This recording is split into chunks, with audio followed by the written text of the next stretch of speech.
বিজেপিৰ সুৰেশ বৰাৰ লগত। কাৰণ যিহেতু কংগ্ৰেছেও ইতিমধ্যে সাৰেণ্ডাৰ কৰিলে, কংগ্ৰেছে সাৰেণ্ডাৰ কৰাৰ কাৰণেই গৌৰৱ গগৈ কংগ্ৰেছে যেতিয়া ছাৰ্ভে কৰি দেখিলে যে ইয়াত কংগ্ৰেছে জিকাৰ কোনো অংক নাই, তেতিয়াই কংগ্ৰেছে গৌৰৱ গগৈ ইয়াৰ পৰা উইথড্ৰ কৰি নি পেলাই যোৰহাটত দিলে আৰু প্ৰদ্যুৎ বৰদলৈক ইয়াত দিলে। আৰু যিজন প্ৰদ্যুৎ বৰদলৈ ইতিমধ্যে বিজেপিৰ লগত চূড়ান্ত বুজাবুজিত উপনীত হৈছিলে যে গৌৰৱ গগৈক কংগ্ৰেছৰ টিকেট দিলে প্ৰদ্যুৎ বৰদলৈয়ে বিজেপিৰ পৰা ল'ব, ইতিমধ্যে তেওঁলোকৰ চূড়ান্ত হৈ আছিলে। এতিয়া দেখা গ'ল প্ৰদ্যুৎ বৰদলৈক কংগ্ৰেছে দিয়াৰ লগে লগে এতিয়া বিজেপিয়ে তেওঁক টিকেট দিলেহেঁতেন, এই টিকেটটো দিলে সুৰেশ বৰাক।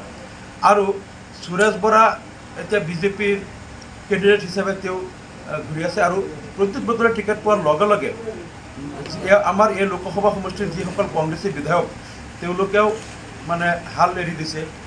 লাহৰীঘাটৰ বিধায়ক আসিফ নজৰে মুকলি সভাত কৈ আছে যে আপোনালোকে ভোটটো পাৰিলে কংগ্ৰেছত দিয়ক, নহ'লে বিজেপিক দিয়ক। যদি কংগ্ৰেছৰ বিধায়কৰ মুখেৰে এনেকৈ ওলায় যে আপোনালোকে ভোট হয়তো কংগ্ৰেছত দিয়ক, নহ'লে বিজেপিক দিয়ক, তাৰমানে তেওঁলোকে যেতিয়া গম পাই গ'ল নগাঁও লোকসভা সমষ্টি UDF জিকি যাব, এবাৰ UDFৰ কব্জত আহি গ'ল, কংগ্ৰেছ বিজেপি কেনেকৈ মিলি লৈছে, তেওঁলোকে কিমান এটা অবৈধ মিত্ৰতা তেওঁলোকে কৰিলে যে হয়তো কংগ্ৰেছত দিয়ক, নহ'লে বিজেপিক দিয়ক। আৰু এজন প্ৰাক্তন মন্ত্ৰী, এজন বিধায়কে সিদিনা তেওঁৰ কৰ্মীসকলক মাতি লৈ তেওঁ কৈ থৈ গ'ল গোপনে যে মই গৈ আছোঁ ধুবুৰীত, তোমালোকে এটা কাম কৰিবা, ইয়াততো কংগ্ৰেছ কোনোপধ্যেই নিজিকে, তোমালোকৰ ভোটটো সুৰেশ বৰাক দি জিকাই দিবা, UDF যাতে জিকিব নোৱাৰে। এই কথাটো এজন প্ৰাক্তন মন্ত্ৰীয়ে কৈ থৈ ধুবুৰীত গ'ল। এতিয়া সেই যিসকলক কৈ গৈছিল তাৰ পৰা দুজনমান কৰ্মী আহি মোৰ ওচৰত কৈ আছে, কৈছে চাওক আমাৰ নেতাই আমাক শিকাই থৈ যায় বিজেপিক জিকাবলৈ, কৈছে আমি তেওঁৰ কথা নামানো, আমি আপোনাক ভোট দিম। আহি গোপনে তেওঁলোকে মনে মনে মোক কৈ থৈ গ'ল। গতিকে ইয়াত যে কংগ্ৰেছেই বিজেপিক জিকোৱাত লাগিছে, কংগ্ৰেছে বুজি পাই গ'ল যে তেওঁলোকৰ প্ৰাৰ্থী নিজিকে, গতিকে তেওঁলোকে বিজেপিক জিকোৱাত লাগি গ'ল। বহুত কেইজন মণ্ডল কংগ্ৰেছৰ প্ৰেচিডেণ্ট, ব্লক কংগ্ৰেছৰ ছেক্ৰেটাৰী, জিলা কংগ্ৰেছৰ ছেক্ৰেটাৰী, প্ৰেচিডেণ্ট, AP মেম্বাৰ, বহুতকেইটা কংগ্ৰেছৰ পৰা বিজেপিত গ'ল মাইনৰিটি। তেওঁলোকে ভাবিছে তেওঁলোকে গৈ জোৰ দি পেলাই বিজেপিক যাতে জিকাব পাৰে, কিন্তু ইয়াত তেওঁলোকে জিকাব নোৱাৰিব। বিজেপিক কমেও 3 লাখ ভোটত পৰাস্ত কৰি মই জিকিম, যিহেতু ইয়াত কংগ্ৰেছৰতো ইয়াত চিকিউৰিটি ফৰ্ফিট হ'ব, তেওঁলোকৰ আমানতৰ ধন বাজেয়াপ্ত হ'ব, কিন্তু বিজেপিক 3 লাখ ভোটত ইনশাল্লাহ মই পৰাজিত কৰিম। আৰু বিজেপিক কংগ্ৰেছে যিমানেই সহায় কৰক বিজেপিক ইয়াত জিকাব নোৱাৰিব। আৰু আমি যি 3টাত জিকিব পাৰিম সেই 3টাতে দিছোঁ। কাৰণ য'ত আমাৰ আজি কাজিৰঙা লোকসভা সমষ্টিটো আমাৰ 5-6 লাখ ভোট তাতো আমাৰ আছিল, দলগাঁৱৰ ফালে মংগলদৈ আমাৰ যথেষ্ট ভোট আছিল, 4-5 লাখ ভোট আছিল, বা আমাৰ শিলচৰতো আছিল, কিন্তু আমি সেইবিলাকত য'ত আমাৰ সন্দেহ আছে, জিকিবলৈ সামান্য সন্দেহ, তাত আমি কেণ্ডিডেট দিয়া নাই, তাত কংগ্ৰেছ বা অন্য বিজেপি বিৰুদ্ধে য'ত জিকি যাওঁ, য'ত আমি 100% জিকাৰ আমাৰ নিশ্চয়তা আছে তাতে আমি কেণ্ডিডেট দিছোঁ। সেইকাৰণে ধুবুৰী, নগাঁও আৰু কৰিমগঞ্জ 3টাত দিয়া হৈছে, 3টাতে আমি জিকিব পাৰিম। য'ত আমাৰ সামান্য সন্দেহ আছে তাতো আমি দিয়া নাই, গতিকে আমি 3টাতে জিকিম। এতিয়া ৰাইজে কৈছে যদি মিয়া মানুহৰ সমস্যা পাৰ্লিয়ামেণ্টত ক'বলৈ তেওঁলোকৰ লাজ লাগে, তেতিয়াহ'লে আমাৰ নিজৰ মিয়া মানুহৰ পৰা MP বনাম, যিজনে আমাৰ কথা ক'ব পাৰিব, লাজ নকৰিব। এই কথাটোৰ দ্বাৰাই এতিয়া নগাঁও লোকসভাৰ আগন্তুক নিৰ্বাচনত মানে মানুহ একত্ৰিত হৈছে। আৰু আপোনালোকে চাব এইবাৰ মিয়া সম্প্ৰদায়ৰ লোকে এক মিয়া কেণ্ডিডেট জিকাব, আৰু এই কথাটো আমি ভাবোঁ এটা ইতিহাস সৃষ্টি হ'ব। চৰকাৰী ভূমিত আশ্ৰয় লৈ তেওঁলোকক তাৰ পৰা উচ্ছেদ কৰা হৈ আছে, মাদ্ৰাছা মছজিদবিলাকতো বুলডোজাৰ লগোৱা হৈ আছে।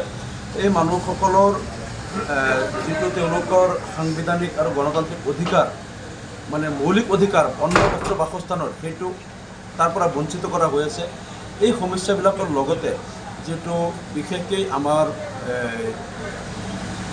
ব্ৰহ্মপুত্ৰ নদীৰ ওপৰত ঢিঙৰ পৰা চিঙৰি আৰু বুঢ়াগাঁৱৰ পৰা খাৰুপেটীয়া 2খন দলঙৰ অতি দৰকাৰ, মানে ব্যৱসায়িক কাৰণত বা নদীৰ উত্তৰ অঞ্চলৰ লগত এই কথাবিলাক যিহেতু ৰাজ্য চৰকাৰে এই কামটো কৰিব নোৱাৰিব, গতিকে কেন্দ্ৰীয় চৰকাৰৰ পৰা এই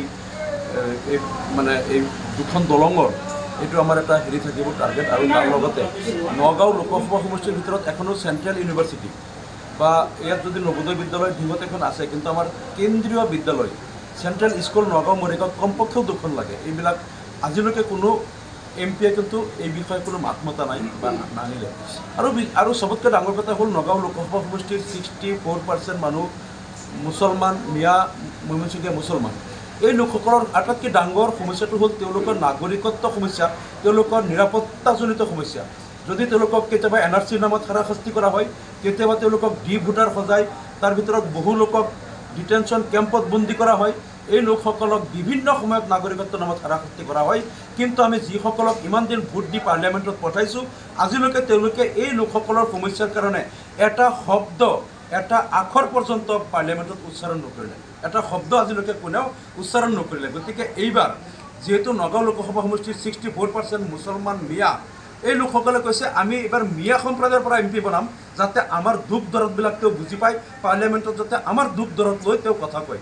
সেইকাৰণে এইবাৰ এইটো আমাৰ আটাইতকৈ ডাঙৰ ইছ্যু হ'ব।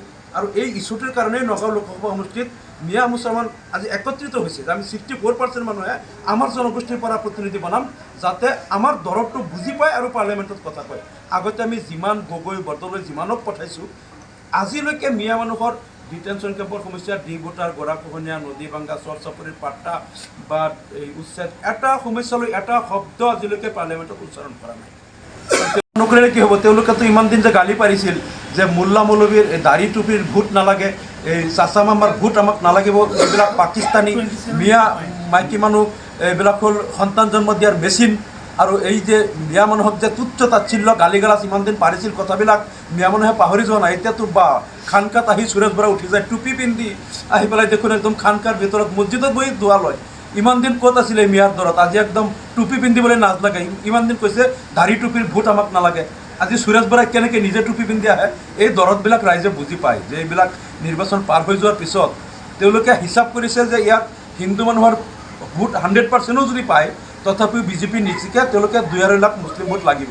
সেইকাৰণে এতিয়া তেওঁলোকে টুপি পিন্ধি খানকাত অহা মুছলমানৰ মাজত সোমাই মুছলমানৰ ভোট ল'ব বিচাৰিছে। কিন্তু কেইদিনমান আগত যে গৰুখুটিত 2জন লোকক গুলীয়াই হত্যা কৰি বুকুৰ ওপৰত যে নাচিছিল এই বিজেপি চৰকাৰৰ আশীৰ্বাদত, কেইদিনমান আগতে জুম্মাৰ নামাজ পঢ়োতে দিল্লীত এই বিজেপিৰ পুলিচে গতিয়াই লঠিয়াই নামাজীসকলক কেনেকৈ পিটিছিল, এইবিলাক পাহৰি কিন্তু যোৱা নাই আমাৰ মানুহে।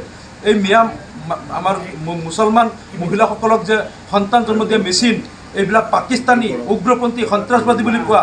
দুদিন আগতে হোজাইৰ এজন বিজেপিৰ এজন পাগল প্ৰাক্তন বিধায়কে কৈ আছিলে আজান বন্ধ হওক, ৰাতিপুৱা ভেবাই থাকে আজান। এই কথাবিলাক যে মুছলমান ইছলাম ধৰ্মক টাৰ্গেট কৰি যিবিলাক কথা কৈছিল, আজি তেওঁলোকে কেইদিনমানৰ কাৰণে মিয়াৰ দৰদী হৈ গ'ল। কেইদিনমানৰ কাৰণে ইলেকশ্যনৰ কাৰণে না, এই দৰদটো নাথাকে আমাৰ মানুহে বুজি পায়। কেইটামানে জাপ পাৰি আছে, কেইটামান দালাল সোমাইছে। মানে এই মিৰ্জাফৰ সদায় চব যুগতে থাকে, মিৰ্জাফৰ মিৰ্চাদিক কেইটামান থাকে, যিবিলাকে কেইটামান টকাৰ বিনিময়ত যিবিলাকে ইছলাম ধৰ্মক মুছলমানসকলক ধ্বংস কৰিব বিচাৰে, তেওঁলোকৰ গোলামী কৰা কেইটামান দালাল ওলাইছে। খুদকুৰ কেইটামানক ধৰি লৈছে, নহ'লে খুদকুৰক যে জেলত দিব, এইকেইটাক গৈ ৱাৰ্কাৰ বনাই তেওঁলোকে ঘূৰাই আছে। কিন্তু এইবিলাকৰ দপদপনি বেছিদিন নাথাকে। চাব ইয়াত বিজেপিক 3 লাখ ভোটত ইনশাল্লাহ পৰাজিত হ'ব। মই ইয়াত নিৰ্বাচিত হ'ম।